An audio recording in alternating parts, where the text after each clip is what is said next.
2016년 11월 6일 주일 오후 시간입니다. 이 시간 우리에게 주시는 말씀은 마태복음 26장 47절로 48절 말씀입니다. 47절로 48절 말씀입니다. 이 시간 우리 각자에게 하시는 하나님의 말씀으로 함께 받겠습니다. 말씀하실 때에 12 중에 하나인 유다가 왔는데 대제사장들과 백성의 장로들에게서 파송된 큰 무리가 검과 몽치를 가지고 그와 함께 하였더라. 예수를 파는 자가 그들에게 군호를 자 가로되 내가 입맞추는 자가 그이니 그를 잡으라 하였는지라. 아멘. 예수를 파는 자가 가룟유다와 함께 가룟유다가 큰 무리를 데리고 오지요. 예수를 파는 자로 오는데 언제 옵니까? 언제 오나요? 기도가 끝나야 오는 거예요. 그렇죠?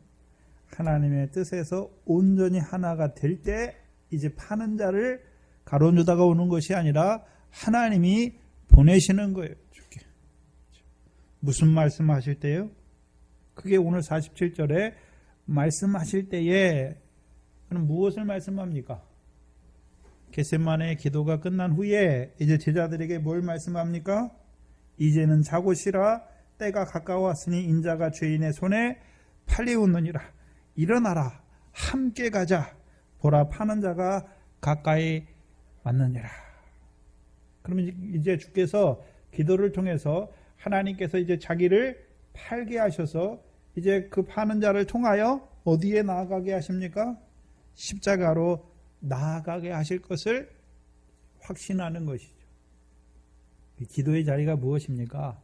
하나님께서 그 잔을 통해서 이루실 일을 온전히 붙잡게 하셔서 이제 고민과 슬픔이 아니라 그 하나님의 뜻이 이루어지는 것을 기뻐하고 즐거운 자리에 세워서 또한 그 기쁨과 즐거움으로 인하여 제자들에게 자기와 함께 깨어있지 못하고 시험에 든 그 제자들에게 자고 쉬라 하시면서 이제 자기를 파는 자가 온 것을 보면서 그리 나아가는 거예요. 우리가 자기를 죽이려고 오면 도망가야 되는데 예수님은 어떻게 합니까? 나아가서 맞는 거예요.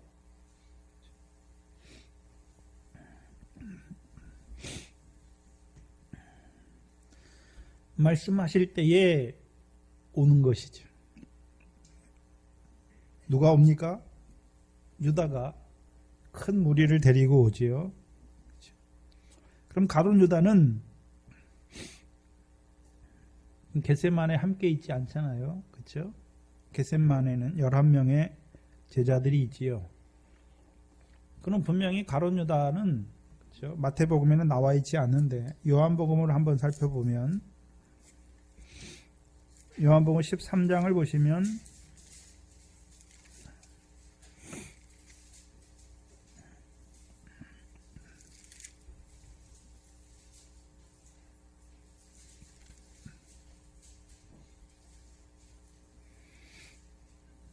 26절 이하에 요한복음 13장 26절 이하에 보시면 예수께서 대답하시되 내가 한 조각을 찍어다가 주는 자가 그니라 하시고 한 조각을 찍으셨다가 가룟 시몬의 아들 유다를 주시니 조각을 받은 후 곧 사단이 그 속에 들어간지라. 이에 예수께서 유다에게 이르시되 내 하는 일을 속히 하라 하시니 이 말씀을 무슨 뜻으로 하셨는지 그 앉은 자 중에 아는 이가 없고 어떤 이들은 유다가 돈깨를 맡았으므로 명절에 우리의 쓸 물건을 사라 하시는지 혹 가난한 자들에게 무엇을 주라 하시는 줄로 생각하였더라. 유다가 그 조각을 받고 곧 나가니 무엇입니까? 밤이더라. 그럼 예수님께서 그렇죠? 그 6월절 식사 자리에서 가룟유다에게 한 조각을 주시죠. 그렇죠? 한 조각을 주시잖아요. 떡의 한 조각이에요. 잘 보셔야 되는데 그럼 떡의 한 조각을 주실 때 그럼 가룟유다도 예수님께서 그 6월절 상에서 6월절 그 식사에서 너희를 위한 게 내 몸이다 하시는 그 몸을 주시는 것입니까? 아니에요. 예수님의 몸은 누구를 위한 몸입니까? 너희를 위한 몸이에요. 그래서 여기서 너희라고 할 때는 너희는 누굽니까? 요한복음 13장 10절 이하에 보시면 예수께서 가라사대 이미 목욕한 자는 발밖에 씻을 필요가 없느니라. 온몸이 깨끗하니라. 너희가 깨끗하나 다는 아니니라 하시니 이는 자기를 팔 자가 누구인지 아심이라. 그러므로 다는 깨끗이 아니하다 하시니라. 그럼 예수님의 몸은 누구에게 주시는 것입니까? 이미 목욕한 자들에게만 주시는 거예요. 그래서 이것은 예수님이 6월절 식사자리에서 떡을 떼시면서 이것은 너희를 위한 내 몸이다 라고 말씀하실 때 불택자인 가롯 유다를 위한 예수님의 몸입니까? 아니죠. 그럼 여기서 한 조각을 찍어다가 주신 한 조각은 어떤 의미로 말씀합니까? 주께서 분명히 주셨잖아요.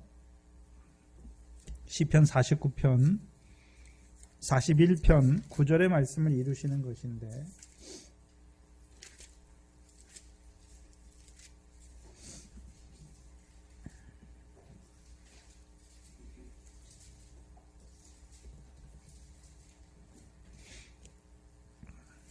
시편 41편 9절에 나의 신뢰하는 바 내 떡을 먹던 나의 가까운 친구도 나를 대적하여 그 발꿈치를 들었나이다. 이것이 가롯 유다에게 이루어지는 것을 말하죠. 그럼 주의 떡을 먹었잖아요. 가롯 유다가. 그렇죠? 그럼 주의 떡을 먹었다는 것은 이제 주의 말씀대로 행하는 자가 되는 거예요. 그렇죠? 제자들도 주님의 떡을 먹잖아요. 그러니까 주께서 가르쳐 주신 말씀을 따라 사는 자가 되듯이 가롯 유다도 내 떡을 먹었잖아요. 주님의 떡을 먹으니까 어떤 자가 됩니까? 주님의 일을 그 떡대로 일하게 되는 거예요. 네. 그럼 주께서 가롯 유다에게 주신 떡은 무엇입니까? 팔게 하시는 거예요.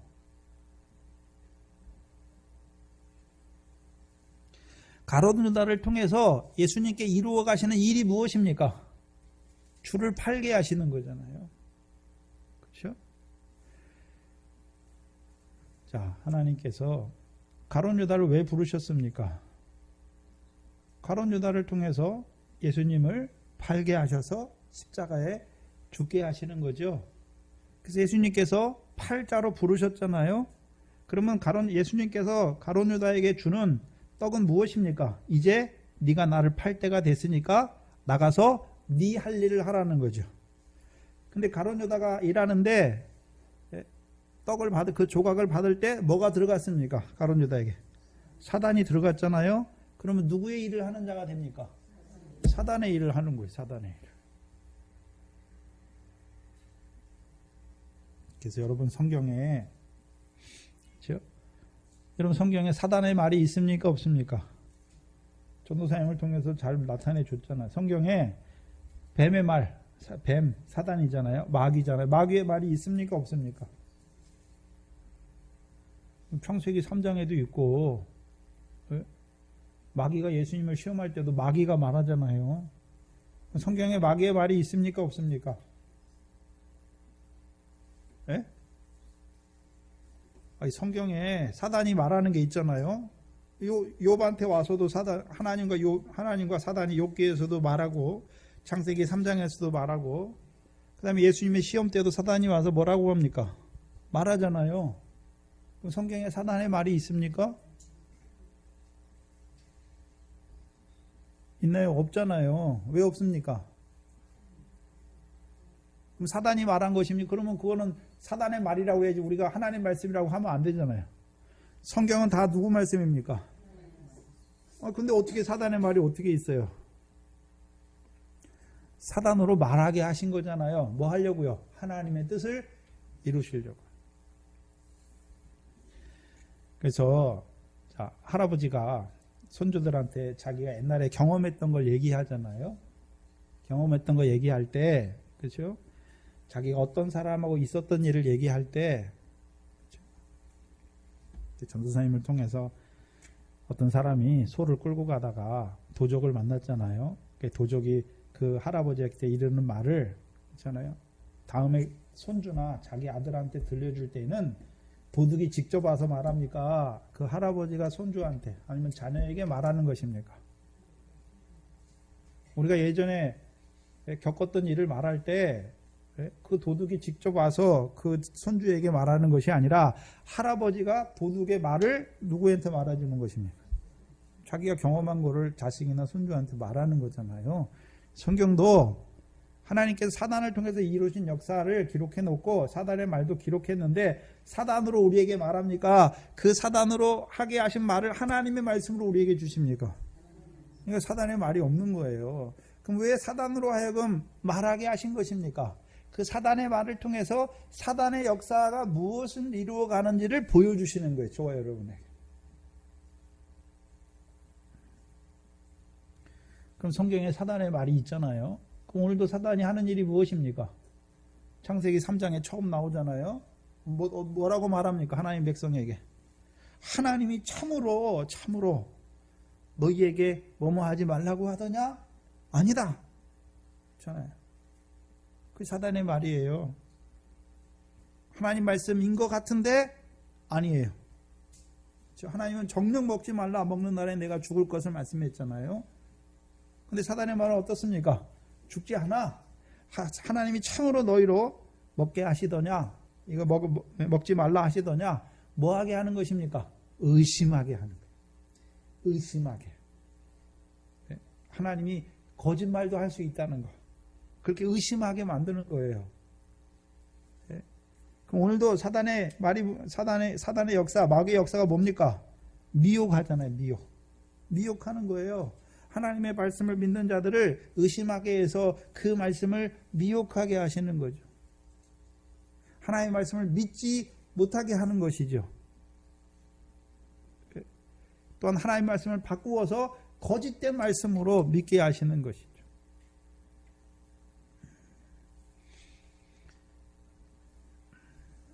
그건 뭘 보여주십니까? 오늘도 그 미혹하는 자들, 사단과 마귀의 귀신의 역사를 통해서 하나님의 백성에게 이루어 가시는 일이 무엇인지를 저와 여러분에게 나타내 주시는 거예요. 성경에 뱀의 말이 있고 사단의 말이 있는 것이 아니라 오늘도 그 사단을 통해서 하나님이 이루어 가시는 역사가 무엇인지를 우리에게 깨닫게 하시는 것이죠. 그럼 가룟 유다가 그 조각을 받으면 가룟 유다가 하는 일은 무엇입니까? 사단의 일, 곧 예수를 파는 그 일을 하는 거예요. 근데 그것도 누가 정하신 것입니까? 하나님께서 이루고자 하시는 거죠. 그걸 이루어가는 거예요.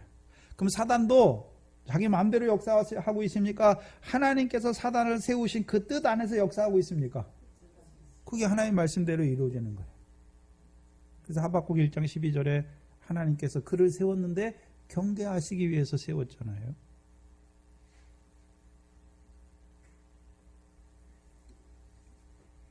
그렇다면 하나님께서 사단을 세우신 목적이 무엇입니까? 창세기 2장에 들짐승을 만들죠. 흙으로. 그래서 창세기 1장의 6째 날에 모든 짐승들 있잖아요. 땅에서 나는 짐승들은 땅에서 내라 하시잖아요. 땅 보고 6째 날에 첫 번째 역사가 뭐냐면 땅은 짐승을 내라 하잖아요. 여러 가지 짐승을 내는데 그 짐승들은 다 뭘 먹습니까? 풀이 식물이에요. 근데 창세기 2장에 하나님께서 흙으로 사람을 돕는 배필을 짓는데 공중의 새와 들의 짐승을 짓잖아요. 근데 그들의 식물은 무엇입니까? 흙이에요. 흙. 그럼 들짐승, 그냥 사람을 돕는 배필로 지은 들짐승 중에 가장 강교한 게 누굽니까? 뱀이잖아요. 뱀. 그러면 우리가 눈으로 보는 뱀을 말하는 것입니까? 옛뱀, 그 사단과 마귀를 말하는 것입니까? 사단과 마귀의 역사잖아요. 그래서 성경에 사단의 역사가 뭘로 일어납니까? 들짐승의 역사로 보여주잖아요.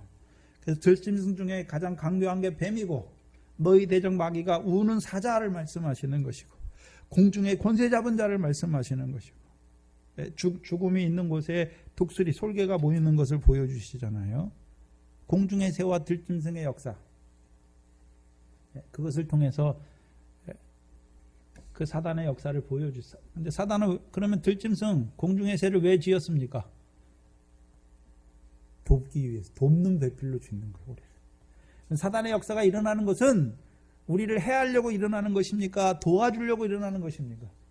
도와주려고 일어나잖아요. 그럼 예수님 때도 예수님이 조각을 줌으로 사단이 가룟 유다에게 들어가죠. 그러므로 가룟 유다를 통해서 사단의 역사가 예수님께 일어나죠. 그게 예수님을 망하게 하는 것입니까? 예수님을 돕는 역사입니까? 돕는 역사예요. 욥에게 사단의 역사가 일어났죠. 근데 육신의 눈으로 볼 때는 욥이 육신의 것 다 망가지잖아요. 근데 그걸 통해서 하나님께서 어떻게 하십니까? 도와요. 욥을 어떻게 해요? 연단하셔서 긍휼과 자비를 맛보게 하시는 거죠. 그럼 저와 여러분에게 사단의 역사가 일어납니까? 안 일어납니까? 사단과 마귀의 역사가 일어나지요.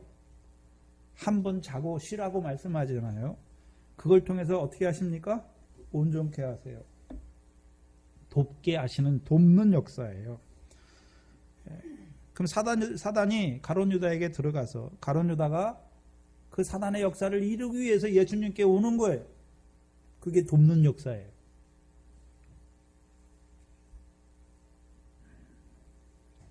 파는 자가 있어야 될 거 아닙니까? 그렇죠? 인자가 죄인의 손에 팔린다 말씀하셨으니까 파는 자로 세우시기 위해서 조각을 주시는 거예요. 그럼 사단도 가룟 유다는 그럼 처음부터 예수님 만나자마자 팔지 왜 기다렸습니까?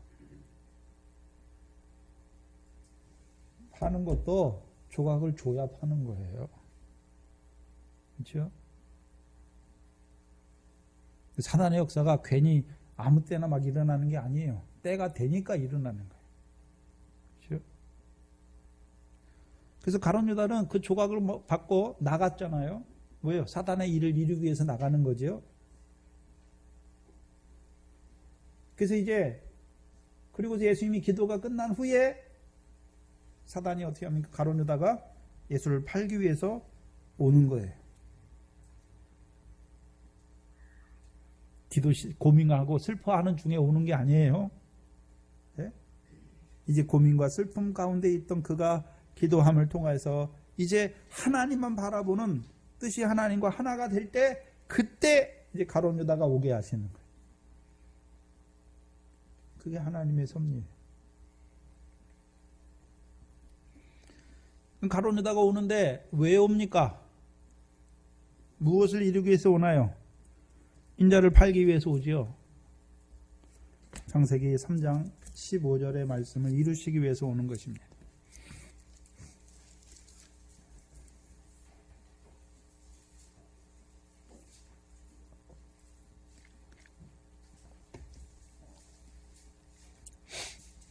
창세기 3장 15절에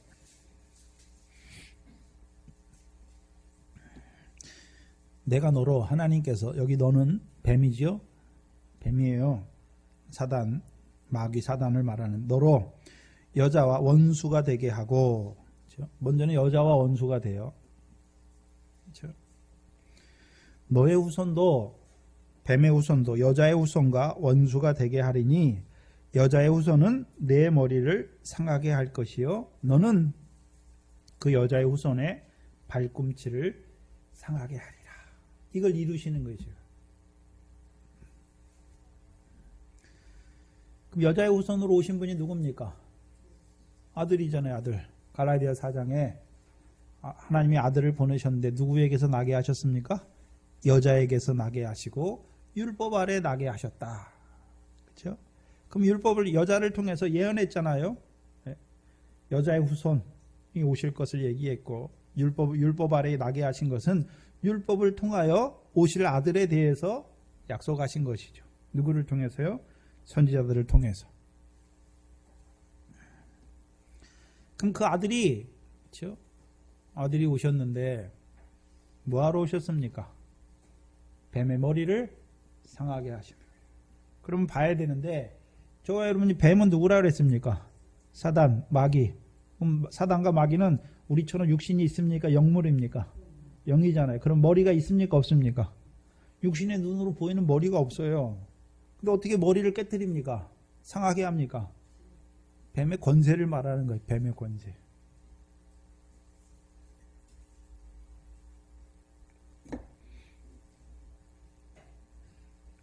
사단의 권세. 그럼 사단의 권세가 뭡니까? 여러분이 사단의 권세 아래 있으면 어떻게 되나요? 그럼 사단과 마귀가 가져오는 게 뭡니까? 죄예요, 죄. 한마디로 죄. 그렇죠? 그럼 그 죄가 우리에게 역사하면 우리가 어떻게 됩니까? 죄로 말미암아 사망하는 거예요. 죽는 거예요. 로마서 5장이죠. 로마서 5장입니다.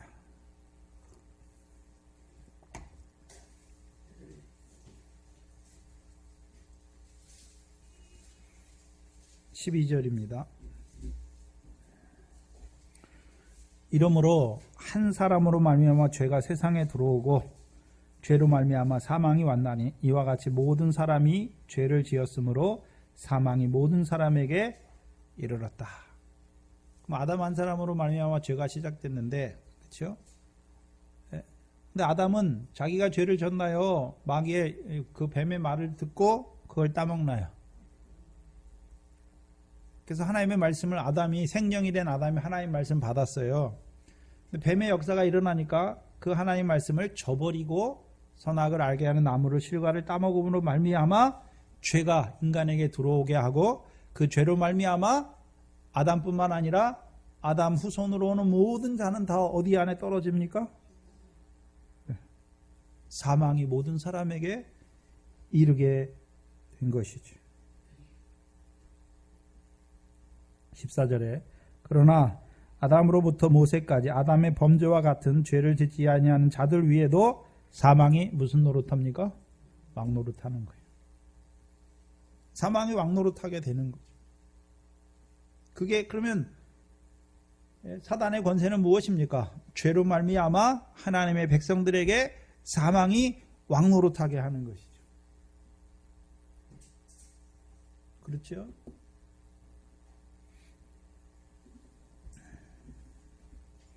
그럼 인자의 권세는 무엇입니까? 마태복음에 인자의 권세가 뭡니까? 병자를 고치시잖아요. 그러면서 인자가 세상에서 뭐를 사하는 권세가 있다고요? 죄를. 그럼 죄로 말미암아 사망 가운데 있는 자들에게 인자가 오셔서 이루시는 권세는 뭡니까? 죄를 사해 주시는 거잖아요. 사단의 권세는 죄로 말미암아 하나님의 백성들로 사망이 왕노릇하게 하시는 것이고, 인자의 권세는요, 하나님의 백성의 죄를 친히 담당하신 그 주께서 그 피로 말미암아 죄를 사하여 주심으로 말미암아 죄가 아니라 사망이 왕노릇하는 것이 아니라 은혜 안에서 왕노릇하는 자로 살아가게 하시는 거죠. 죄가 더한 곳에 은혜가 더욱 넘치게 하시는 것이죠. 그래서 그 은혜, 하나님의 은혜, 예수 그리스도가 우리에게 은혜예요. 그래서 21절에 죄가 사망 안에서 왕노릇한 것 같이 은혜도 의로 말미암아 왕노릇하여, 왕노릇한다는 것은 그러면 우리를 다스려 주시는 거예요. 우리를 지배하는 거예요. 뭘로 지배합니까? 은혜로 지배하시는 거예요. 우리가 늘 죄를 짓지만 우리를 예수 그리스도께서 죄가 되한 것에 은혜로 다스려 주심으로 이제 우리가 그 예수 그리스도로 말미암아 어디에 이르게 하시는 것입니까? 영생에 이르게 하시는 것이죠.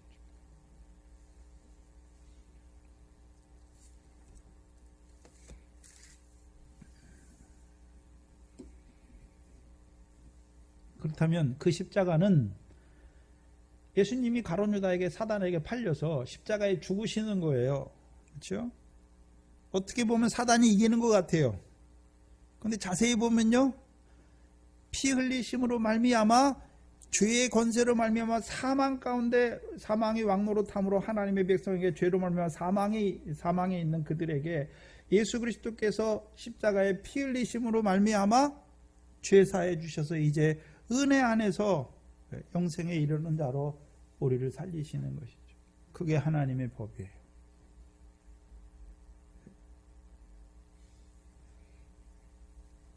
뱀의 머리를 상하게 하시는 것이죠.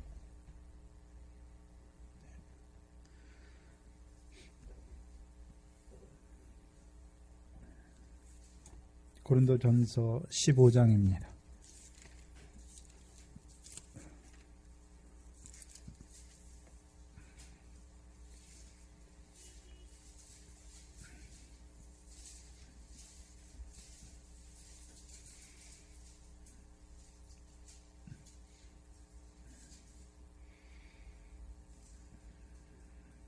(15장 52절) 이하에 이 나팔 소리가 나매 죽은 자들이 썩지 아니할 것으로 다시 살고 우리도 변화하리라.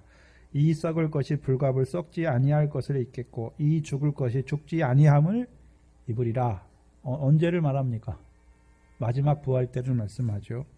이 썩을 것이 썩지 아니함을 입고 이 죽을 것이 죽지 아니함을 입을 때에 사망이 이김에 삼킨 바 되리라. 결국은 사망이 이김에 삼킨 바 되니까 이제 사망의 역사가 있습니까? 없습니까? 없어요.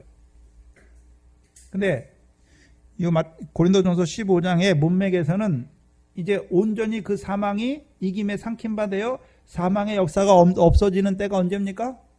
마지막 심판 때에서. 그렇죠? 그래서 계시록 20장 11절 이하에 마지막 심판 때 앞에서 주께서 이루시는 역사가 무엇입니까? 사망과 바다 가운데 죽은 자, 사망 가운데 죽은 자, 음부 가운데 죽은 자가 내어주고 마지막에요. 사망과 음부도 어디에 던지움 받습니까? 불못에 던지움 받죠. 그러면 이제 그 다음부터는 사망의 역사가 있습니까? 없습니까? 없어요. 없어요. 그리고서 55절에 뭐라고 말씀합니까? 사망아, 너의 쏘는 것이 어디 있느냐? 그러면 사망에 쏘는 것이 있습니까? 없습니까? 없어요. 없어요. 근데 사망이 쏘긴 쏴요. 사망에 쏘는 것은 무엇입니까? 죄요. 죄의 권능은 율법. 그렇죠? 근데 율법을 누가 주셨습니까? 하나님께서. 근데 그 율법의 권세로 말미암아 우리가 뭘 깨닫게 됩니까? 죄를 깨닫게 되고 그 죄로 말미암아 사망이 우리 안에서 왕노릇하는 것을 알게 하시죠. 그렇죠? 근데 누구 안에서요? 예수 그리스도 안에 있으니까 이제 죄로 말미암아 사망이 왕노릇합니까? 예? 죄가 더한 것에 은혜가 넘치게 하셔서 이제 은혜 안에서 왕노릇하게 하십니다. 은혜 안에서 의가 왕노릇하게 하시는 거예요. 의가 우리를 지배하시는 거예요. 의가 우리를 다스리는 것이죠. 그래서 55절로 57절은 우리가 육신으로 살아있을 때 누구 안에 있으면요? 예수 그리스도 안에 있으면 이제 사망이 쏩니까? 사망이 쏘는 것이 없단 말이죠. 오히려 그 죄로 말미암아 사망을 이루는 그것을 통해서 우리가 그 사망 가운데 웃는 우리를 예수 그리스도 안에서 죄가 더한 것에 은혜가 더욱 넘치게 하셔서요. 사망의 역사를 이기게 하시는 거예요.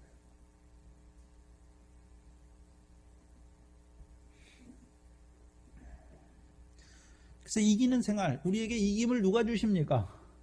우리 스스로 사망을 이길 수가 없어요. 우리 주 예수 그리스도로 말미암아 우리에게 이김을 주세요. 어디에서요? 사망에서. 그럼 사망에서만 이기게 하십니까? 바다의 권세에서 이기게 하시고 음부의 권세에서도 이기게 하십니까? 고린도전서는 사망의 권세에서만 이기게 하시는 거예요. 왜요? 네? 마지막 부활을 바라보고 있잖아요. 마지막 부활. 네? 고린도전서 50절이 고린도전서 51절에 15장 51절에 보라 내가 너희에게 비밀을 말하노니 우리가 다 잠잘 것이 아니요 마지막 나팔에 그죠? 마지막 나팔을 바라보는 마지막 그 부활 때를 바라보는 자들 그들도 사망이 이깁니까? 이제 하나님께서 사망 가운데 죽은 자를 내시고 마지막에 사망과 음부도 불못에 던지심으로 이제 이기게 하십니까? 우리에게 이기게 하시는. 55절로 57절은 이제 그때 가서만 이김이 확정되어 있는 것이 아니라 지금 우리가 육신으로 살아갈 때 예수 그리스도 안에 있는 자들은 이기는 자로 살아간단 말이죠. 그래서 고린도전서에서 이기는 자로 살아가는 생활이 무엇입니까? 터 위에 금이나 은이나 보석으로 세우게 하셔서 이기게 하시는 거예요. 그게 우리의 구원이에요.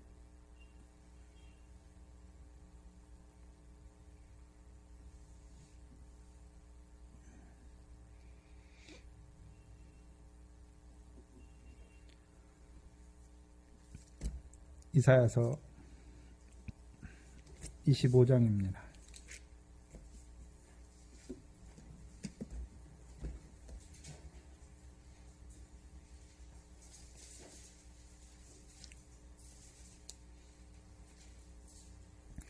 이사야서 25장 8절을 보시면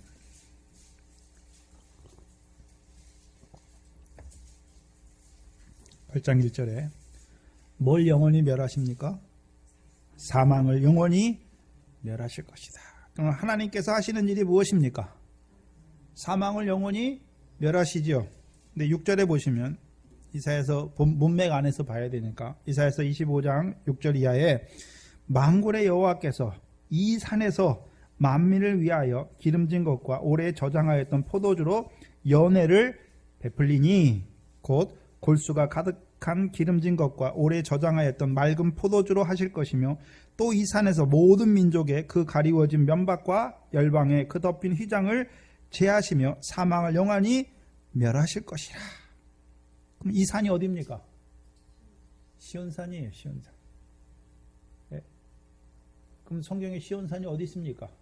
우리가 예루살렘에 올라가야 됩니까? 다윗의 자손으로 오시는 그가 예루살렘에 올라가서 시온의 왕이 되므로 그 왕이 우리를 다스려 주시면 우리가 어떤 자가 됩니까? 사망을 이기는 자가 된단 말이죠. 그래서 로마서 8장 2절에 그리스도 예수 안에 있는 자들에게는 생명의 성령의 법이 우리를 어디에서요? 죄와 사망의 법에서 해방시켰죠. 이기는 생활하는 거예요. 근데 이 땅에서 그러면 예수 그리스도를 알지 못했어요. 그리스도 예수를 주로 받지 못했어요. 광야에서 죽었어요. 그러면 그 사람은 사망에 삼킨 바 되는 것입니까? 그렇게 살았을지라도 마지막 심판대 앞에서는 어떻게 하십니까? 하나님께서 이기게 하신단 말이에요.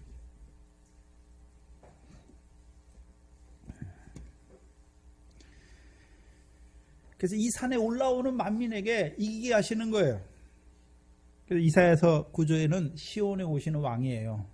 그래서 이사야서는 다윗의 자손으로 오시는, 다윗의 싹에서 나는, 다윗의 씨로 오실, 다윗의 뿌리에서 날 그 그리스도를 말씀하시는 것이죠. 사망에서 이겨요. 그럼 저와 여러분이 애굽을 통과할 때 바다의 권세에서 이기는 자가 되는 것이고, 이제 다윗의 자손을 만나면 어디에서 이기는 자가 됩니까? 사망에서 이기는 자가 되는 거죠. 9절에 그날에 말씀하시기를 이는 우리 하나님이시라 우리가 그를 기다렸으니 그가 우리를 구원하시리라. 시온에서 오시는 구원자로 말미암은 구원을 말씀하는 것이죠. 이는 여호와시라 우리가 그를 기다렸으니 우리는 그 구원을 기뻐하며 즐거워하리라. 그럼 우리에게 이루시는 구원이 무엇입니까? 사망을 영원히 멸하심으로 말미암아 사망의 권세가 해하지 못하는 교회로 세워가시는 그 구원. 그렇죠? 오후 시간이니까 호세아서도 한번 보겠습니다. 호세아서는 조금 다른 의미로 이거를 갖다 써요. 호세아서 13장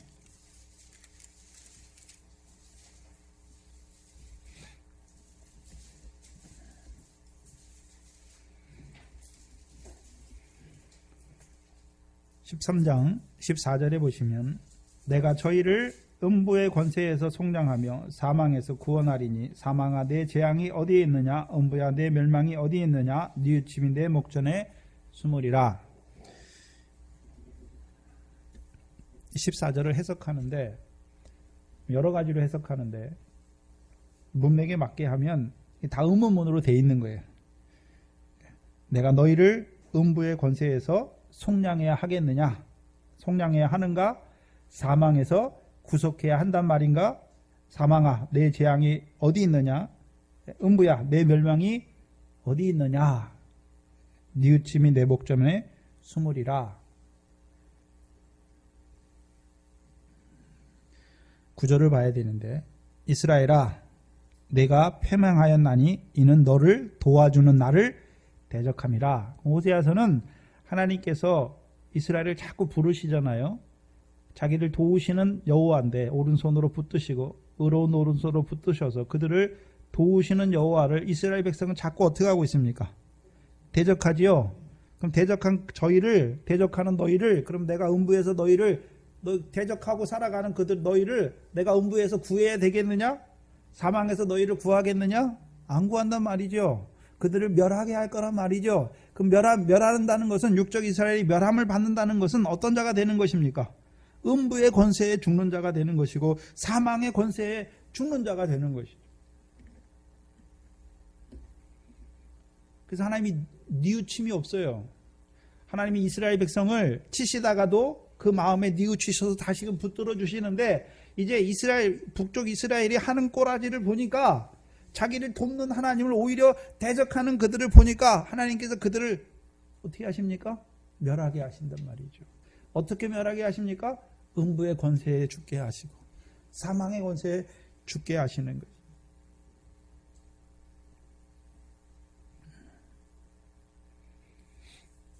그래서 호세아에서는 다른 의미로 쓰는 거예요. 우리가 지금 아는 고린도전서 15장의 의미로 쓰는 것이 아니라 그들은 하나님을 오히려 대적하고 살아가는 그들은 결국 사망에 삼킨 바 되게 하시고 음부에 삼킨 바 되게 하셔서 그 가운데 죽은 자가 되게 하시는 거예요. 근데 그 가운데 육신으로 죽어요. 근데 마지막 부활 때는요 다시금 살리세요. 근데 고린도전서 지금 15장에서 말씀하시는 것은 이제 우리가 그리스도 안에 있을 때는 사망이 우리를 이길 수 있습니까? 없습니까? 없어요. 오히려 죄로 말미암아 사망 아래에 있는 우리를 그리스도 안에서요 은혜 안에서 의가 왕노릇하게 하심으로 사망이 이김에 삼킨 바 되게 하셔서 우리의 삶이 이제요 사망의 권세를 이기는 하나님의 백성의 삶을 살게 하시는 거예요. 누구 안에 있을 때요? 그리스도 안에 있을 때. 이기는 생활하게 하신단 말이에요.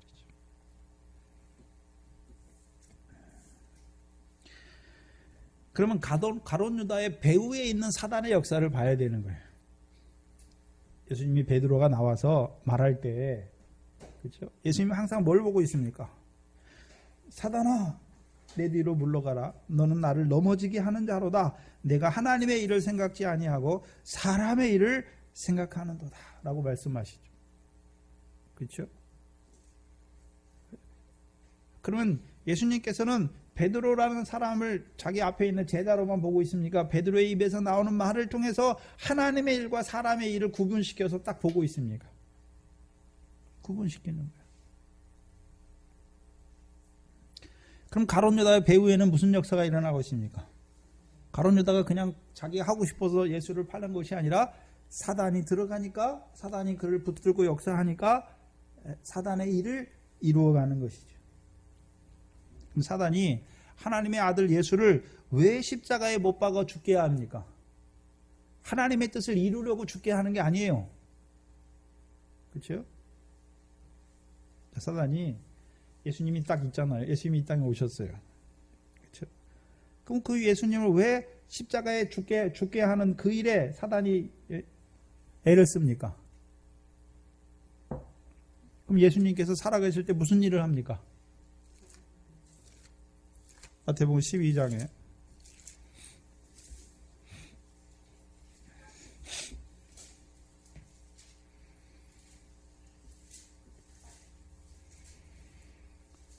(12장 22절) 이하에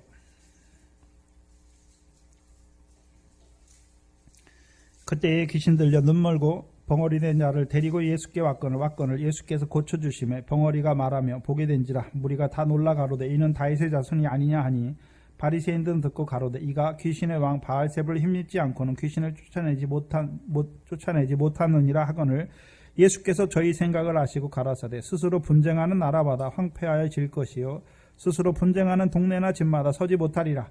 사단이 만일 사단을 쫓아내면 스스로 분쟁하는 것이니 그리하고야 저의 나라가 어떻게 서겠느냐. 그렇죠? 내가 바알세불을 힘입어 귀신을 쫓아내면 너희 아들들은 누구를 힘입어 쫓아내느냐. 그러므로 저희가 너희 재판관이 되리라. 그러나 내가 하나님의 성령을 힘입어 귀신을 쫓아내는 것이면 무슨 나라가 임했습니까? 하나님의 나라가. 그러면 예수님께서 이 땅에 오셔서 하는 일이 무엇입니까?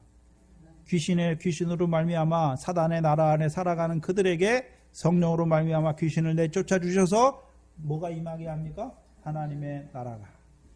그것을 사도행전 26장에 하나님께서 사도 바울을 사왕과 증인으로 세우시는 이유가 무엇입니까? 어둠에 있는 자를 빛으로, 사단의 권세에 있는 자를 하나님께로 돌아가게 하는 그 일을 하는 것이죠.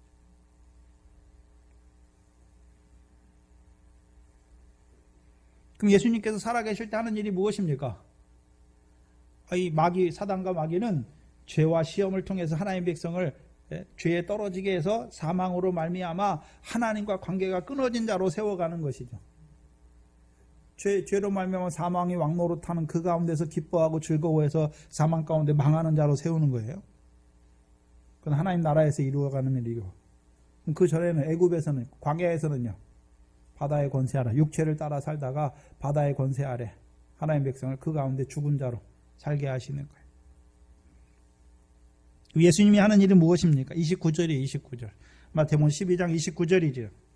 사람이 먼저 강한 자를 결박지 않고야 어떻게 그 강한 자의 집에 들어가서 그 세간을 늑탈하겠느냐. 결박한 후에야 그 집을 늑탈하리라. 그럼 예수님께서 하시는 강한 자가 누굽니까? 삼손이 강한 자를 찢잖아요. 강한 자에게서 뭐가 나옵니까? 단것이 나오잖아요. 강한 자가 누굽니까? 삼손이 누굴 찢습니까? 사자 새끼를 염소 새끼, 사자를 염소 새끼 찢잖아요. 그럼 삼손이 하는 일이 뭡니까? 하나님의 백성에 일어나는 악한 영의 역사를 찢는 거잖아요. 너희 대적 마귀의 역사를 찢는 거예요. 마귀의 괴계를 찢는 거예요.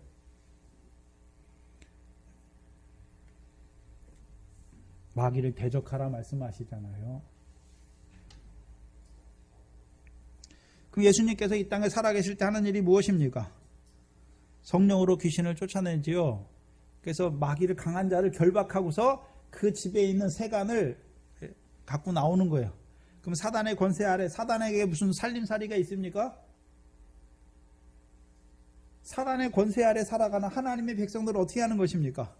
끌어내서 귀신이 나가게 해서 하나님의 나라가 임하는 자로 살리시는 그 일을 하는 거잖아요. 그럼 사단이 왜 죽이려고 합니까?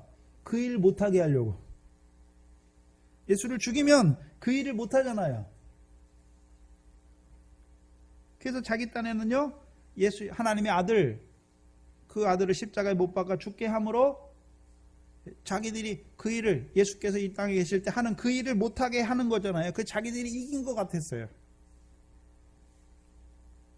근데 오히려 실상은 어떻습니까? 십자가의 죽으심으로 하나님의 백성의 죄를 다 짊어지시고 저주를 짊어지심으로 하나님의 백성의 죄를 어떻게 하십니까? 사해 주시는 것이죠. 사단은 죄로 말미암아 하나님의 백성을 하나님으로부터 멀어지게 하는 거예요. 죄의 삭은 사망입니다. 근데 예수 그리스도께서는 죽으심으로 어떻게 하십니까? 살아 계실 때도 하나님의 백성으로 살리실 뿐만 아니라 죽으셔서 죽으심으로 어떻게 하십니까? 하나님의 백성의 죄가 더한 곳에 은혜가 넘치게 하시는 것이죠. 또한 죽으실 뿐만 아니라 부활하시죠. 그렇잖아요. 그 사단은 죽이는 일을 하고 그거를 통해서 오히려 하나님의 일을 이루는 것이고, 또 하나님께서 죽은 그 아들을 죽은 자 가운데서 살리심으로 말미암아 우리도 어떤 자가 되게 하십니까? 예수 그리스도의 부활하심으로 우리도 거듭나서 산소망 가운데 행하는 자로 살리신단 말이죠.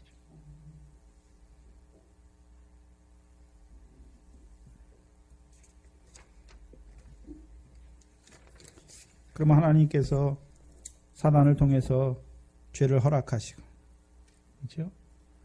그 죄로 말미암아 하나님의 아들이 그 하나님의 백성의 죄값으로 말미암아 죽게 하시는 것이죠. 그게 하나님이 사단을 통해서 이루어 가시는 역사예요. 그래서 아들이 죽으시니까 죄값을 받고 죽는 건 죽으니까 지는 것 같았는데 그 죽으심으로 말미암아 하나님의 백성이 하나님 앞에 의롭다함을 얻는 자로 세우시는 것이죠. 또한 죽은 자 가운데 있는 그를 살리심으로 이제 하나님의 백성도요 어떤 자로요? 거듭나게 하사 산소망 가운데 하나하나 이제 썩어지는 거, 더러운 거, 쇠해지는 것을 이기는 자로 살게 하시는 것이죠. 그게 저와 여러분의 이김이에요.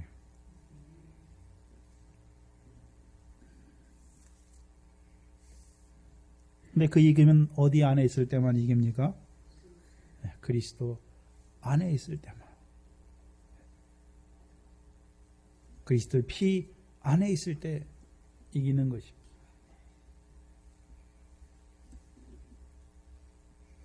사망 안에서 이기는 것입니다. 그럼 음부의 권세는 어떻게 이깁니까? 하나님의 아들을 믿는 믿음 안에 살 때 이기는 것이. 주는 그리스도시요 살아계신 하나님의 아들을 믿는 믿음 안에 살 때 이기는 것이죠. 그럼 아들을 믿는 믿음이 무엇입니까?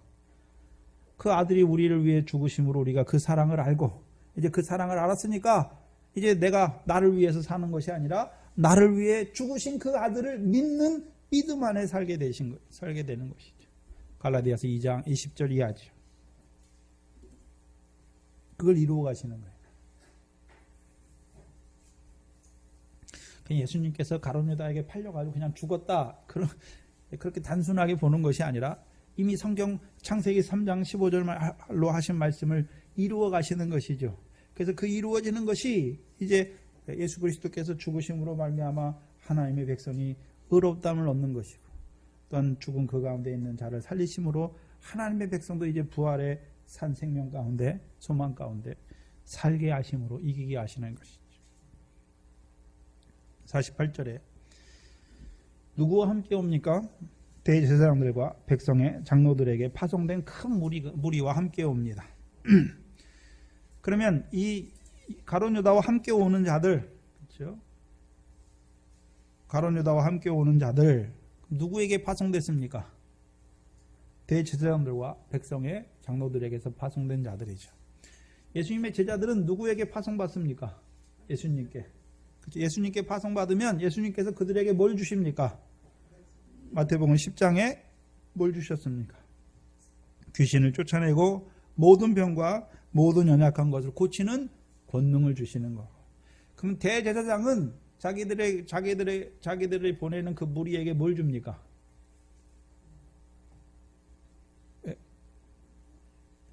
마태복음에 나오는 대제사장, 마태복음 21장 42절이죠.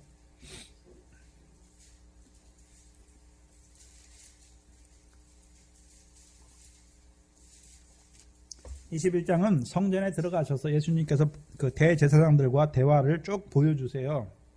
그래서 그들을 42절의 결론으로 그들에게 뭘 말씀하냐면 예수께서 가라사대 너희가 성경의 건축자들이 버린 돌이 모퉁이의 머릿돌이 되었나니 이것이 주로 말미암아 된 것이요 우리 눈에 기이하도다 함을 읽어본 일이 없느냐. 그러므로 내가 너희에게 이르노니 하나님의 나라를 너희는 빼앗기고 그 나라에 열매 맺는 백성이 받으리라. 원래는 누가 하나님 백성이었습니까? 대제사장과 그를 따르는 그 백성들이 하나님의 백성이잖아요. 대제사장들이 원래 건축자예요. 건축자. 그렇죠? 사도 바울이 건축자지요. 건축자가 해야 되는 일이 무엇입니까? 터를 닦아둬야 되는 거죠. 터를. 그렇죠? 한마디로 하면 성전을 닦는 거예요. 그들 안에 예수 그리스도의 터를 닦는 거잖아요. 근데 하나님께서 그러면 신약의 사도들을 세우기 전에 구약의 건축자들로 세운 자들이 누굽니까? 대제사장이에요. 예.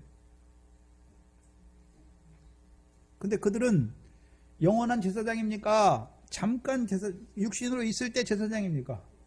그럼 육신에 있을 때 제사장인데 하나님께서 왜 아론의 반차를 통해서 제사장을 주셨습니까? 멜기세덱의 반차를 쫓아 오실 제사장이 있는 것을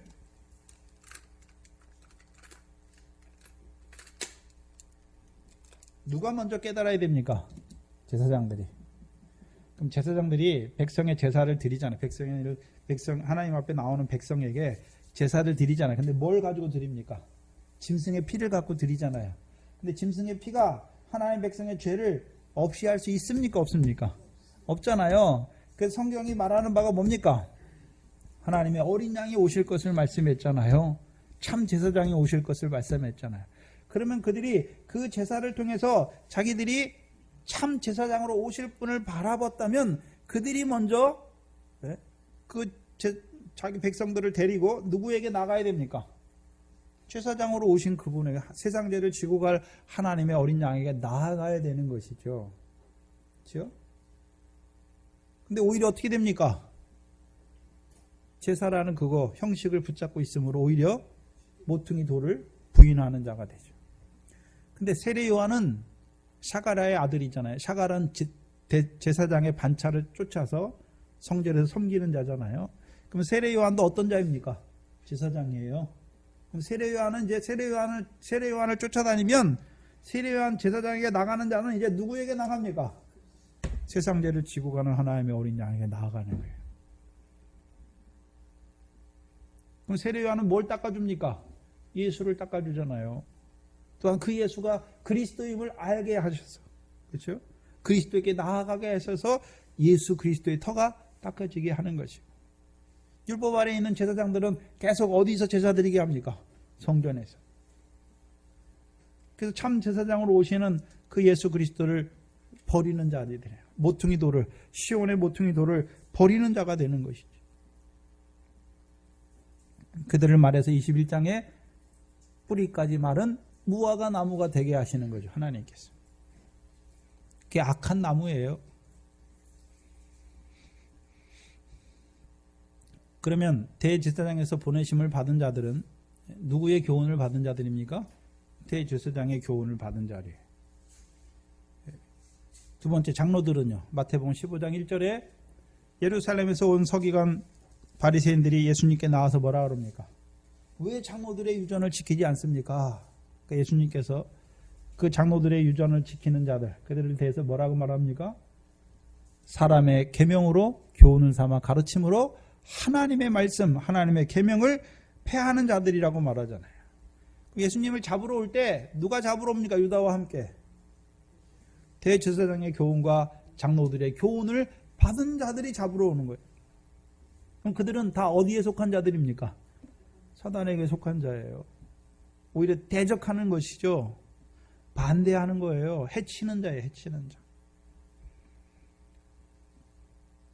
하나님을 모르는 자들이 해치는 것이 아니라 하나님을 안다고 하는데 잘못된 교훈을 받는 자들이 해치는 자가 되는 것입니다.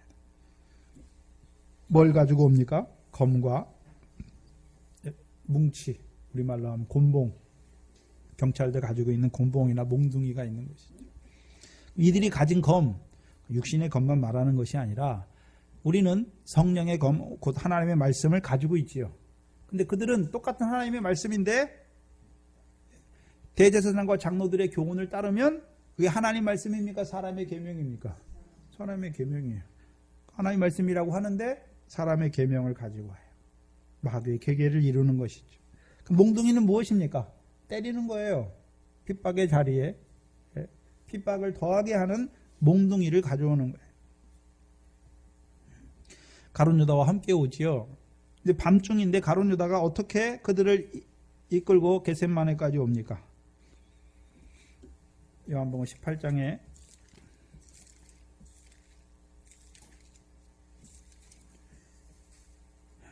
요한복음 18장 1절 2절에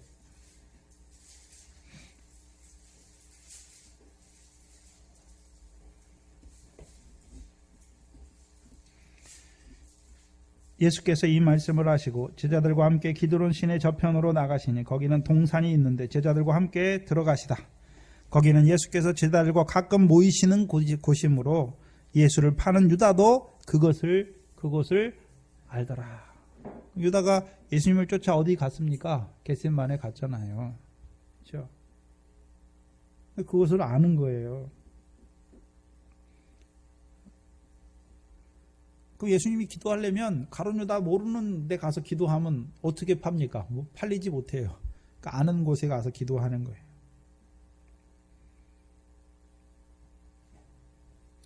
기도 자리에만 올라가면 가서 겟세마네에서 하나님의 뜻을 붙잡는 자가 되기만 하면 하나님께서 이제 가룟 유다를 그곳으로 보내시는 거예요.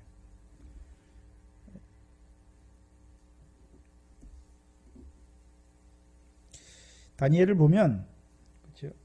다니엘이 평상시에 늘 예루살렘을 향해서 3번 기도하죠. 그렇죠? 근데 다리오 왕 때 그 다니엘을 율법에 엮어서 고소를 하지요. 그래서 누구든지 왕에는 다른 신에게 절하지 경배하지 못하게 하지요. 그렇죠? 못하게 하잖아요. 그 다니엘이 그 조서의 어인이 지킨 걸 보고도 어떻게 합니까? 문을 열고 예루살렘을 향해서 기도해요. 그럼 다니엘이 그 기도하면 잡혀 죽는 거잖아요. 죽는데 사자굴에 던지는데 그렇죠? 왜 기도합니까? 문 닫고 숨어서 못 보게 아무도 못 보게 숨어서 기도하면 될 것 같은데 왜 문을 열고 다 보게 기도합니까? 다니엘은 뭘 봤습니까? 그 악한 자들을 통해서 나로 하여금 하나님께서 어디에 들어가게 하십니까? 사자굴에 들어가게 하실 것을 본 거예요. 그럼 사자굴에 들어가는 게 무섭잖아요. 죽는 거니까. 다니엘은 뭘 보고 있습니까?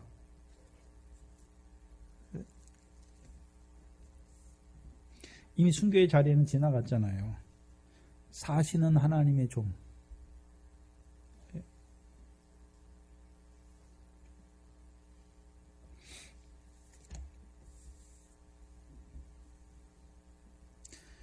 사자굴이 예비되어 있어요. 이 기도하기만 하면 하나님이 어떻게 합니까? 다니엘을 사자굴 속에 집어넣게 해주세요.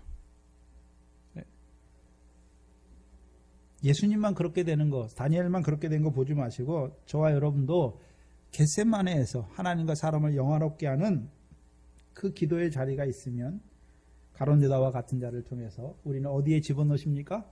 핍박의 자리에 또 어디에요? 더 나아가서는 주를 위해 죽는 그 순교의 자리까지 인도하시는 것이죠. 또한 저의 여러분 앞에 지금은 평안한 때니까 핍박의 때가 아니죠. 저와 여러분 앞에 큰 환난의 때가 있지요. 그래서 저와 여러분이 어린 양의 생명책에 농명되기만 하면 큰 환난 때 우리를 어디에 내어줍니까? 짐승에게 내어줘요. 하나님께서. 근데 그곳이 죽는 곳이 망하는 곳이 죽으니까 끝나는 망하는 곳이 아니라 주님과 함께 고난받고 죽임을 당함으로 제3일에 살아나게 하시는 것이죠. 첫째 부활의 영광에 들어가게 하는 그 자리란 말입니다. 그럼 그 기도가 있기만 하면 하나님께서 그 자리에 팔려가게 하신단 말이죠. 순교케 하는 자리로 이끌어 주시는 것이죠.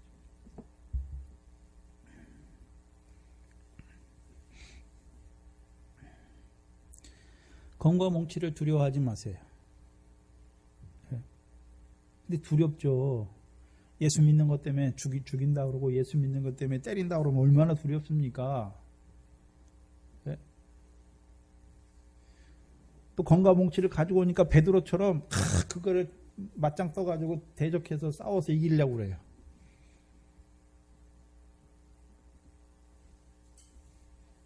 그렇게 이겨지는 게 아니에요. 죽는 게 이기는 거예요.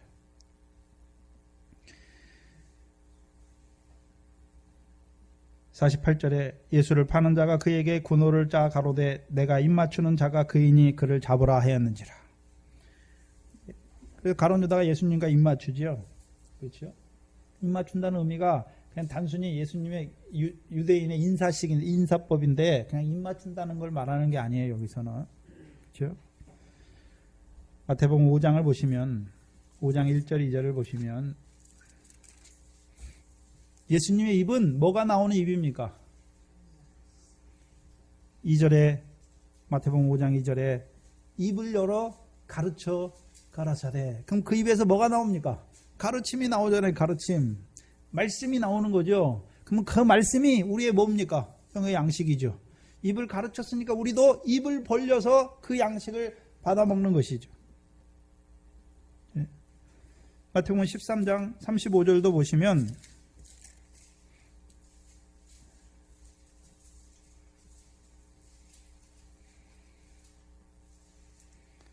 마태복음 13장 35절도 이는 선지자로 말씀하신 바 내가 입을 열어 뭐를 말합니까? 비유를 말하는 거예요. 그럼 우리도 입을 열어 그 비유의 말씀을 내게 하시는 양식으로 받아먹는 거예요. 그럼 제자들은 예수님을 따르는 제자들은 예수님과 왜 입맞춥니까? 입맞춘다는 것은 예수님의 입에서 나오는 말씀을 받아먹는 자가 되는 것입니다. 가룟 유다는 무엇 때문에 예수님과 입맞춥니까? 팔기 위해서. 뭐 하기 위해서요? 팔기 위해서. 근데 무엇 때문에 예수님을 팔려고 그럽니까? 은삼십이죠. 은삼십. 마태복음 26장 15절에 내가 예수를 너희에게 넘겨주리니 대제사장들에게 가서 내가 예수를 너희에게 넘겨주리니 얼마를 주려느냐 하니 그들이 은삼십을 달아 주니라. 입 맞추는데 뭐 때문에 맞춥니까? 은삼십을 얻기 위해서 맞추는 거예요. 얼마 되지 않은 그 은30을 얻기 위해서 예수님과 입맞추는 자가 되는 것이죠. 그럼 가룟 유다만 입맞추고 있습니까? 오늘도 돈을 얻기 위해서 예수님 앞에 나오는 자들은 다 예수님과 입맞춰요. 뭐 때문에 입맞춥니까? 물질을 얻기 위해서 입맞춰요. 근데 평안한 때는 몰라요. 근데요, 시험이 올 때, 예수님이 팔리게 될 때는 다 파는 자가 돼, 예수님을. 지금도 하나님 앞에 나와서 물질을 얻기 위해서 하나님 앞에 입을 벌리고 있는 자들은 지금도 다 예수님 파는 자예요. 그때만 파는 것이 아니라 지금도 예수를 파는 자예요. 예수를 저버린다는 말이죠. 그의 생활이 어떤 생활입니까? 예수를 통해서 하나님 나라의 백성으로 살게 하시는 그 하나님 나라의 백성으로 살아가는 것이 아니라 여전히 육신의 목숨을 위해서 무엇을 먹을까 마실까 염려하는 자로 살아가는 자들이에요. 상관이 없는 자들이에요.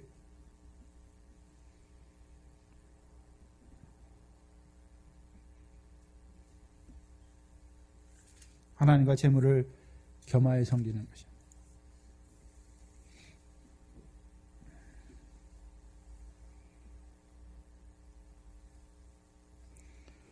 50절에 예수께서 가라사대 친구여 내가 무엇을 하려고 왔는지 행하라 하신대 이에 저희가 나와서 예수께 손을 대어 잡는지라. 예수님께서 가룟 유다가 뭘 하러 오셨는지 다 알고 있지요. 그렇죠? 다 알고 있잖아요. 근데 뭐라고 부르십니까? 친구요.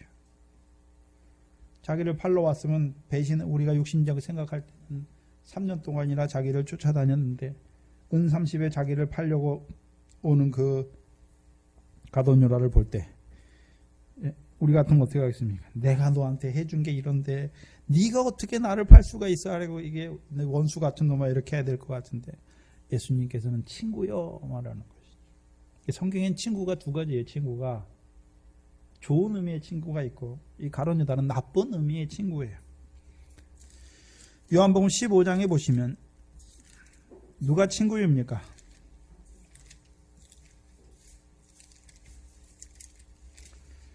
요한복음 15장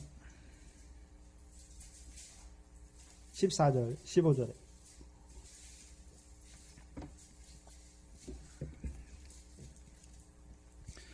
요한복음 15장 14절에 너희가 나의 계명을 나의 명하는 대로 행하면 곧 누구 친구입니까? 우리가 예수님의 친구잖아요. 왜요? 예수님의 명하신 것을 행하는 자가 되면. 그래서 15절에 이제부터 너희를 종이라 하지 아니하리니 종은 주인의 하는 것을 알지 못함이라. 너희를 친구라 하였노니 내가 아버지께 들은 것을 다 너희에게 알게 하였다. 아버지께 들은 것이 무엇입니까?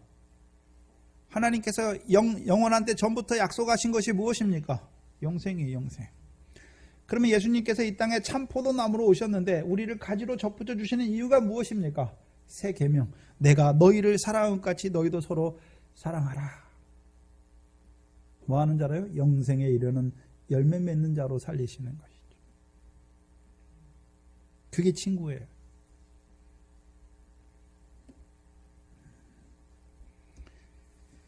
근데 가룟 유다는 다른 의미의 친구예요. 그렇죠? 돕는 배필이죠. 그렇죠? 어디로 인도합니까?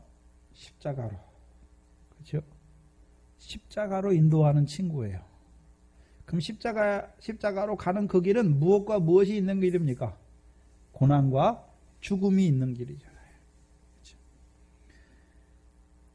그래서 이 가룟 유다에게 팔리면 대제사장의 관정에 가서 온갖 멸시와 모욕을 받고 채찍질을 받고 또 빌라도의 법정까지 가서 뭘 받습니까? 멸시와 채찍을 받아요. 그리고 사형 언도를 받죠. 그렇죠?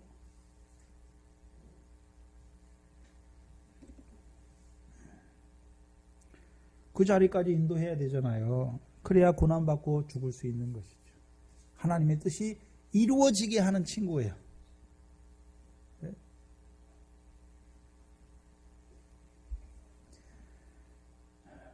그러면 형제를 서로 사랑하는 자로 살아가는 친구와 가룟 유다와 같이 나를 그 대제사장의 관정과 빌라도의 법정까지 인도하는 친구가 있는데 어떤 친구가 더 좋은 친구입니까?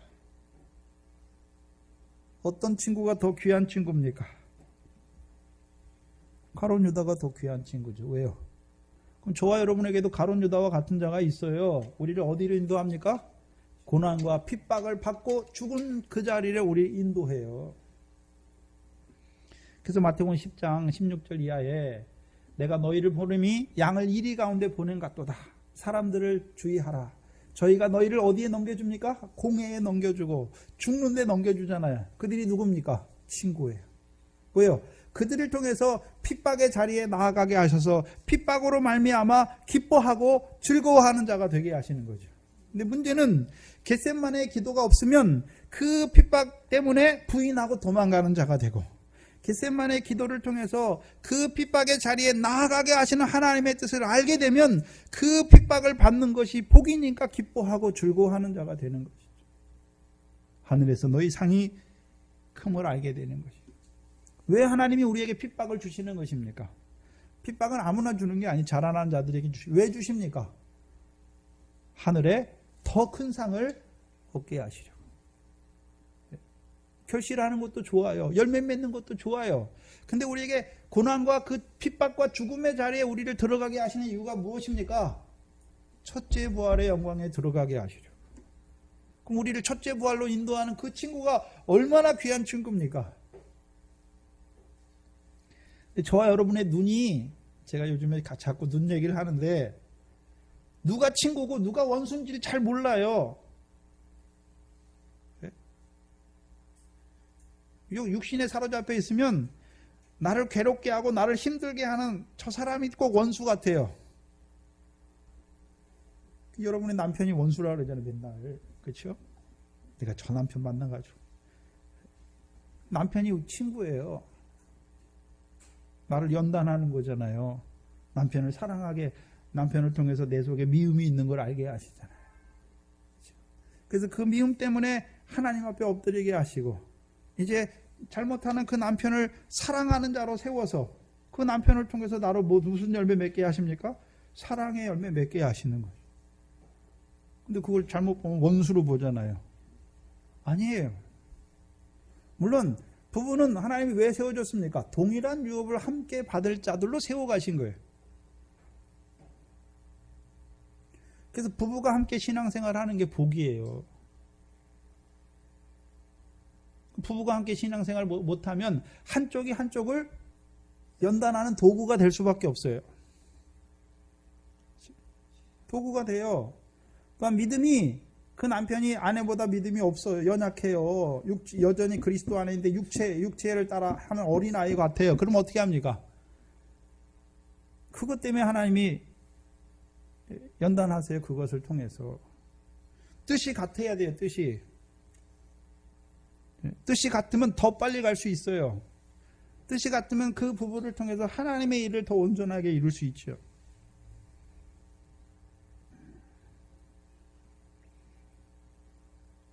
근데 누가 친구고 누가 원수인지 잘 몰라요. 베드로처럼 내 육신을 위해서 막 예수님 육신을 지켜주는 것처럼 하는 자가 친구인 줄 알아요. 아니에요. 죽는데 내어주는 자가 친구예요. 나를 괴롭게 하는 자가, 나를 미워하는 그가 친구예요. 베드로가 어떻게 합니까? 주를 위해 주는 것처럼 하면서 주를 넘어지게 하는 거예요. 그게 원수예요. 근데 가룟 유다는요, 주를 죽이는 것 같은데 주를 온전케 하는 친구예요.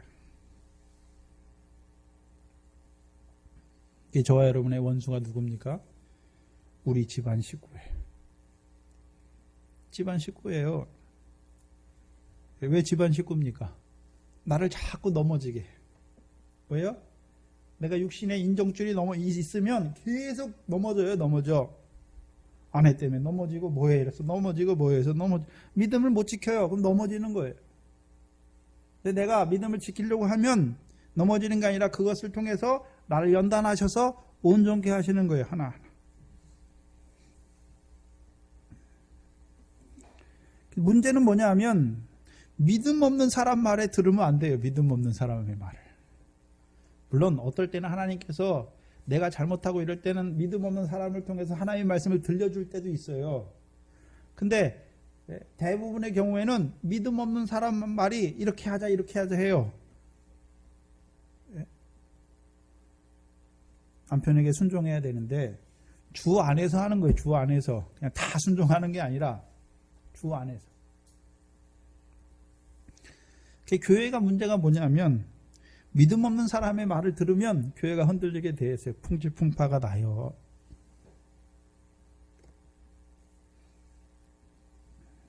그게 넘어지게 하는 원수예요.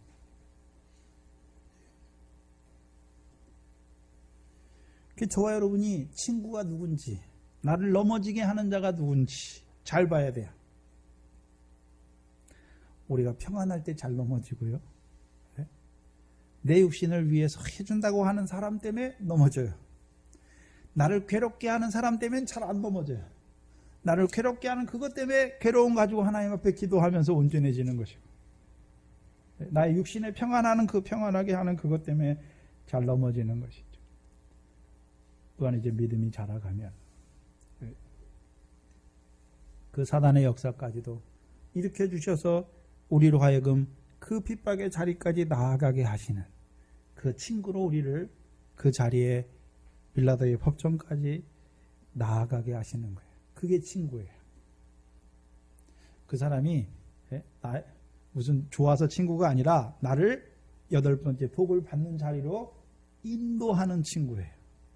그래서 우리가 그 눈을 잘 봐야 돼요. 그 눈을 가지지 못하면 저와 여러분이 환난 때 우리를 잡아지고 그 핍박의 자리에, 고난의 자리에, 죽는 자리에 내어주는 그들을 원수로 생각해서 그 사람들을 원망하고 불평하고 하면, 억지로 끌려가면 못 견뎌요. 도망가게 돼 있어요. 스데반이 자기를 돌로 치는 자들을 보면서 하나님 저들을 원수를 갚아달라고 그럽니까? 자기 하는 것을 알지 못하니까 주여 저희를 용서해달라 말합니까? 친구로 보는 거죠. 저와 여러분이 눈이 중요해요. 눈이, 믿음의 눈이. 그래서 어떤 일을 볼 때 늘 믿음의 눈으로 봐야죠. 어떤 사람과의 관계 속에서 늘 믿음의 눈으로 보는 거예요. 그건 깨어있다는 것이죠. 깨어있을 때 하나님의 뜻에 붙들리게 되면 내게 오는 자가 어떤 자인지 분명히 알게 돼요. 그러면 그를 인해서 오히려 넘어지고 원망하고 불평하는 것이 아니라, 친구여, 네 할 일을 하라. 그럼 사단의 할 일을 해야죠. 당연한 거 아닙니까? 알지 못하는 남편이 그렇게 한 게 당연한 거예요. 당연한 거예요. 원망하지 마세요. 그것을 통해서 이루실 하나님의 역사를 찾고 기도하는 것이죠. 온전해지는 것이죠. 물론 저와 여러분이 이 영생의 말씀 안에서 함께 나아가는 친구지요. 또는 우리에겐 그런 친구만 있는 것이 아니라 우리를 그 핍박의 자리에 이르게 하는 그 가룟유다와 같은 그 친구도 있는 것을, 저와 예수님에게만 그 친구가 있는 것이 아니라 저와 여러분도 그 감람산 겟셋마네에 올라갔다면, 주와 함께 고난받고 죽임당하고 제3일에 살아날 것을 바라봤다면 우리 앞에도 그런 친구가 분명히 있어요. 그 친구를 통해서 우리를 인도하시는 거예요. 그 자리까지. 그때 감사하세요. 그때 무슨 말을 할지 생각지 마세요. 말하게 하신 이는 아버지의 성령이십니다. 기도하겠습니다. 하나님 감사합니다. 예수 그리스도의 삶과 그 고난과 죽음을 우리에게 나타내 주셔서, 또한 그의 그 겟셋마네의 기도의 자리까지 우리에게 나타내 주시고, 그 앞에 있는 가룟유다의 역사까지 우리에게 나타내 주셔서 오늘 주와 같이 고난받고 죽임을 당하고 제3일에 살아날 것을 바라보는 자들에게 이루어 가시는 그 기도와 친구의 역사를 통하여 우리에게 이루실 일을 또한 보여주시니 감사합니다. 아버지 하나님, 이제 이 영생으로 우리를 자라게 하신 것도 감사한데, 주와 같이 선생과 같고 종이 집주인과 같은 그의 주께서 받은 그 고난과 죽음과 제3일에 살아나는 그 의미가 우리에게 어떠한 의미인지 깨닫게 하여 주셔서 이 말세를 살아가는 우리에게, 이제 큰 환난을 앞두고 우리에게 고난과 죽음을 통하여 그 첫째 부활의 영광에 들어가게 하실 그 하나님의 역사를 또한 가르쳐 주시니, 아버지 하나님, 이 말씀 붙들고 늘 기도하게 하시고 그 하나님의 뜻에 온전히 붙들려 우리의 삶이 하나님과 사람을 영화롭게 하는 그 삶을 살다가 그 환난 때에 구원을 그 순교케 하셔서 그 첫째 부활에 들어가는 자들로 세워질 수 있도록 늘 깨어 기도하는 저희들 되게 하여 주시옵소서.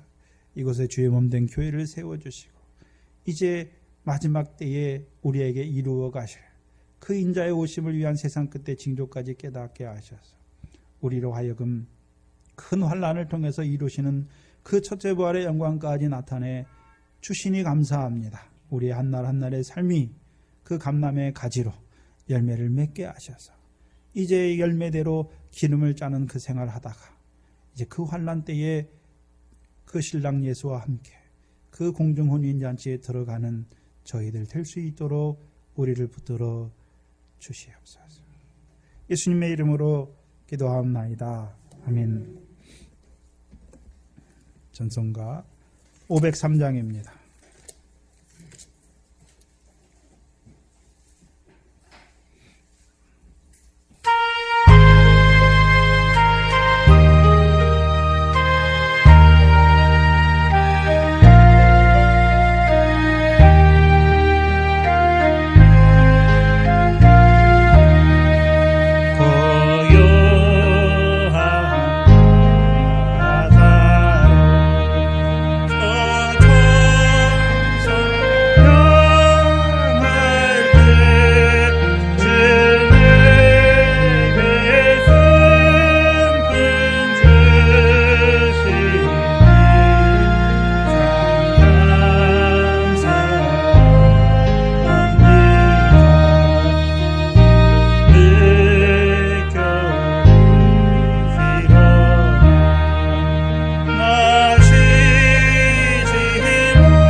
언제 주십니까?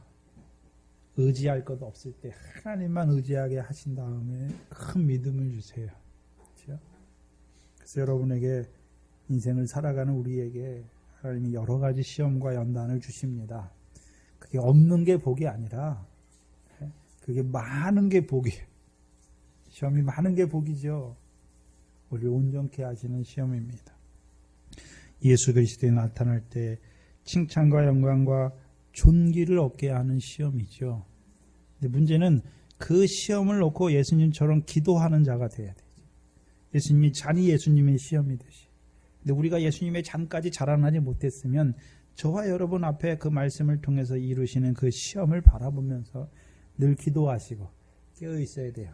깨어 있지 못하면 넘어져요. 넘어지면 하나님이 물론 일으켜 주시지요. 근데 이길 때까지 그 시험이 계속돼요. 이길 때까지. 그래서 여러분에게 오는 시험을 늘 눈을 깨어 있어서 살피시기 바랍니다. 주기도문으로 예배를 마칩니다. 하늘에 계신 우리 아버지여, 이름이 거룩히 여김을 받으시오. 나라의 임하옵시오. 뜻이 하늘에서 이룬 것 같이 땅에서도 이루어지이다. 오늘날 우리에게 일용할 양식을 주옵시고, 우리가 우리에게 죄 지은 자를 사해 준 것 같이 우리 죄를 사해 주옵시고, 우리를 시험에 들게 하지 마옵시고, 다만 악에서 구하옵소서. 나라와 권세와 영광이 아버지께 영원히 있사옵나이다. 아멘.